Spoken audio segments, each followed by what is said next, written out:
Pag-usapan natin ng isa sa pinaka-pinag-uusapang housemates ng Pinoy Big Brother Celebrity Collab Edition 2.0, walang iba kundi si Crystal Mejes, ang wishful waray ng Samar. Sino nga ba siya at ano ang kwento niya bago pumasok sa loob ng bahay ni Kuya? Tara, alamin natin. Si Crystal Mejes ay isang batang aktres na ipinanganak noong July 12, 2008. Mula pagkabata, mahiyain daw siya, pero palangiti at may malalim na pangarap na maging artista. Nagsimula raw ang kanyang interes sa pag-arte matapos mapanood ang fantasy drama na Mutya. Doon nagsimula ang kanyang pangarap na makapasok sa showbiz. At ngayon, unti-unti niya nang tinutupad yon. Bago pa man siya pumasok sa PBB, marami na siyang napatunayan bilang aktres. Isa siya sa mga batang karakter sa Doble Cara bilang Becca Suarez, ang anak ng isa sa mga bida. Napanood din natin siya sa Nangumiti ang Langit bilang Amber Salvador. Pero hindi lang yan. Lumabas din siya sa pelikulang Family Matters at sa series na Fractured. At ito pa,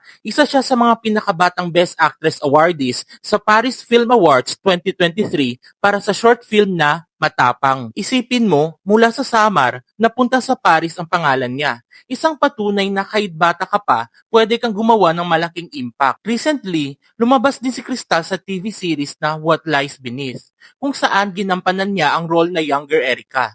Dito ipinakita niya ang maturity at lalim sa pag-arte, kahit bata pa siya. Kasama niya rito si Mutya Orquilla at pareho silang pinuri sa kung paano nila binigyang buhay ang mga batang karakter ng serye. Nang pumasok siya sa Pinoy Big Brother Celebrity Collab Edition 2.0, agad siyang nakilala bilang ang wishful waray ng Samar. Ang ganda ng meaning ng moniker niya. Wishful kasi puno ng pangarap, waray dahil proud siya sa pinagmulan niya. Ang lakas ng hatag ni Crystal sa mga viewers ng PBB dahil sa authenticity niya. Hindi siya trying hard, hindi siya plastic, kundi natural lang. Ang kwento ni Crystal Mejes ay hindi lang tungkol sa pagiging artista o housemate.